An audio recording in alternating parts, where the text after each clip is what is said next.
excited to be here. I kind of want to tell you a little bit more of the, I don't want to say basics, because we don't really know anything about my syndrome.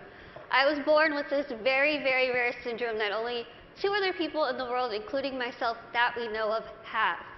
Basically, what this syndrome causes is that I cannot gain weight. Yes, it does sound as good as it is. I could eat absolutely whatever I want, whenever I want, and I won't really gain any weight. I'm going to be 25 in March, and I've never weighed over about 64 pounds my entire life. When I was in college, I hid, well, I didn't hide, everyone knew it was there, but it was a giant tub of Twinkies, donuts, chips, Skittles, and my roommate would say, I could hear you at 12:30 reaching under your bed to get food. But I'm like, you know what? It's all right. I can do these things. Because there are benefits to this syndrome. There are benefits to not being able to gain weight. There are benefits to being visually impaired. There are benefits to being kind of really small. A lot of people think, Lizzie, how in the world are you saying there's benefits when you can only see out of one eye? Let me tell you what the benefits are, because they're great. I wear contacts. Half off contacts. When I wear my reading glasses, half off prescription. If somebody is annoying me, being rude, stand on my right side. It's like you're not even there. I don't even know you're standing there. Right now, if I stand like this, I have no clue that there's this whole side of the room.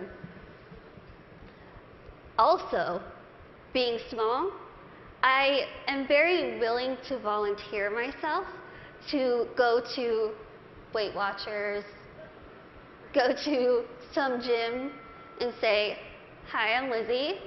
I will be your poster child.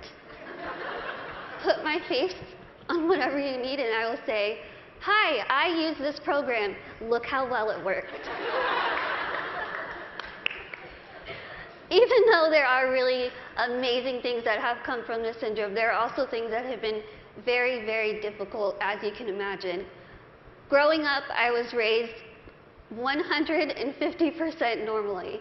When I was my parents' first child, and when I was born, the doctors told my mom, your daughter has no amniotic fluid around her at all. So when I was born, it was a miracle that I came out screaming. The doctors told my parents, we just want to warn you, expect your daughter to never be able to talk, walk, crawl, think, or do anything by herself. Now, as first-time parents, you could think that my parents would say, oh no, why? Why are we getting our first child to have all these unknown problems? That's not what they did. The first thing they told the doctor was, we want to see her, and we are going to take her home and love her and raise her to the best of our abilities. And that's what they did. I credit pretty much everything that I've done in my life to my parents. My dad is here with me today, and my mom is at home watching. Hi, Mom. She's recovering from a surgery, and she has been the glue that's held our family together and giving me the strength to see that she's going through so much, but she has this fighting spirit that she's instilled in me. That I have so proudly been able to stand in front of people and say, you know what? I've had a really difficult life, but that's okay. That's okay. Things have been scary. Things have been tough.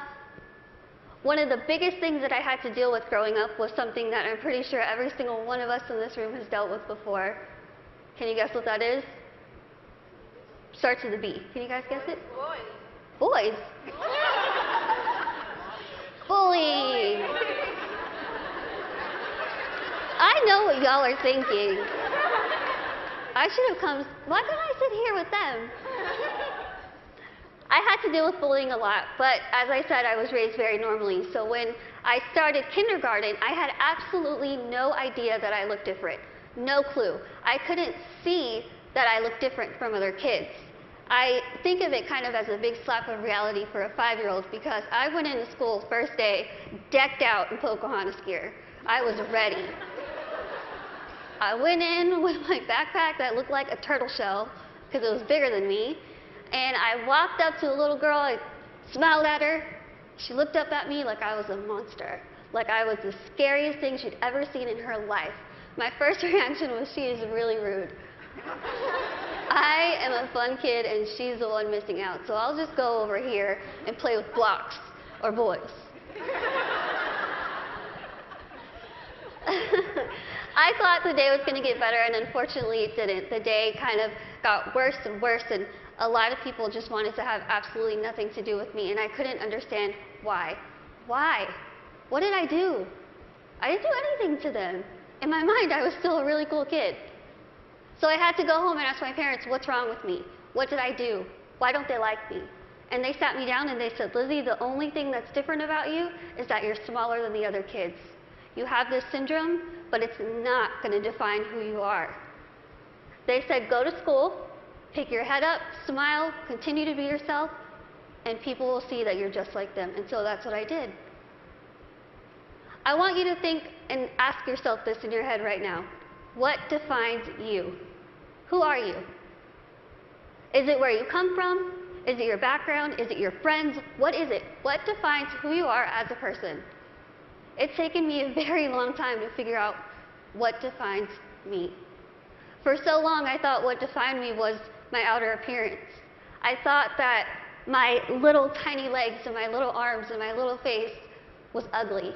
I thought it was disgusting. I hated when I would wake up in the morning and I was going to middle school and looking in the mirror, getting ready and thinking, can I just scrub this syndrome off? It would make my life so much easier if I could just scrub it off. I could look like the other kids. I wouldn't have to buy clothes that had Dora the Explorer on it. I wouldn't have to buy stuff that was bedazzled when I was trying to be like the cool kids. I would wish and pray and hope and do whatever I could to pray that I would wake up in the morning and I would be different and I wouldn't have to deal with these struggles. It's what I wanted every single day, and every single day I was disappointed. I have an amazing, amazing support system around me who never pity me, who are there to pick me up if I'm sad, who are there to laugh with me during the good times, and they taught me that even though I have this syndrome, even though things are hard, I can't let that define me. My life was put into my hands, just like your lives are put into yours. You are the person in the front seat of your car. You are the one who decides whether your car goes down a bad path or a good path. You are the one that decides what defines you. And let me tell you, it could be really hard to figure out what defines you. Because there are times where I would just get so annoyed and frustrated, and I don't care what defines me.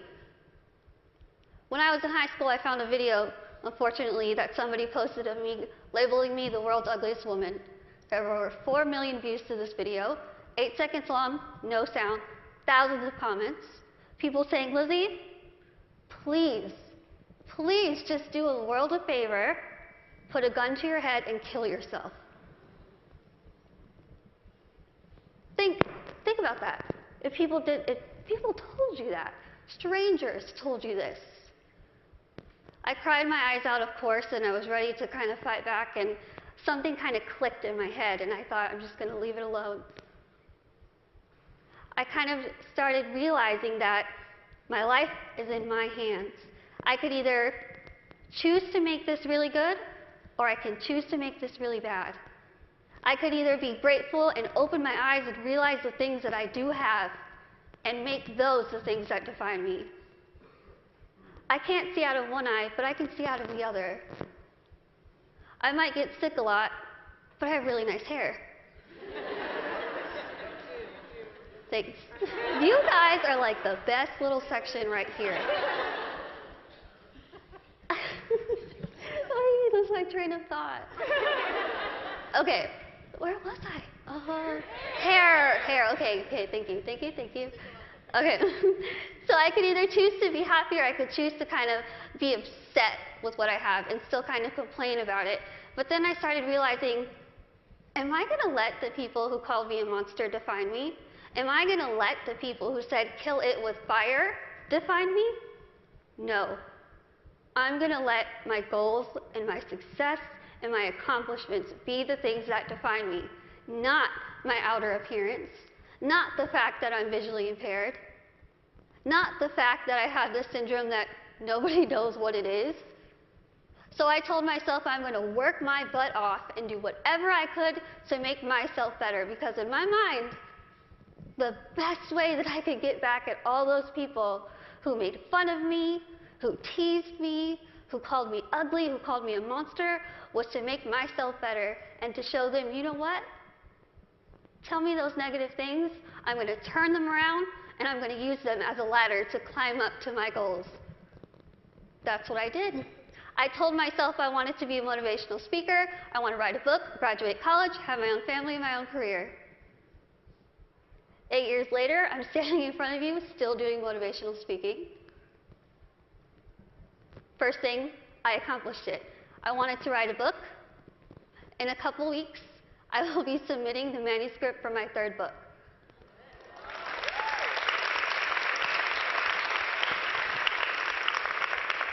I wanted to graduate college, and I just finished college. I'm getting a degree. I'm getting a degree in communication studies from Texas State University in San Marcos, and I have a minor in English. I really tried to use real life experience while I was getting my degree, and my professors were not having it. But I wanted to have, lastly, my own family and my own career, and the family part is kind of down the line. My career part, I feel like I'm really doing well with it, considering the fact that when I decided I wanted to be a motivational speaker, I went home, I sat in front of my laptop, went to Google, typed in how to be a motivational speaker. I'm not even joking. I worked my butt off. I used the people who were telling me that I couldn't do this to motivate me. I used their negativity to light my fire to keep going. Use that. Use that. Use that negativity that you have in your life to make yourself better, because I guarantee you, you will win. Now, I want to end with asking you again. I want you to leave here and ask yourself what defines you. But remember, brave starts here. Thank you.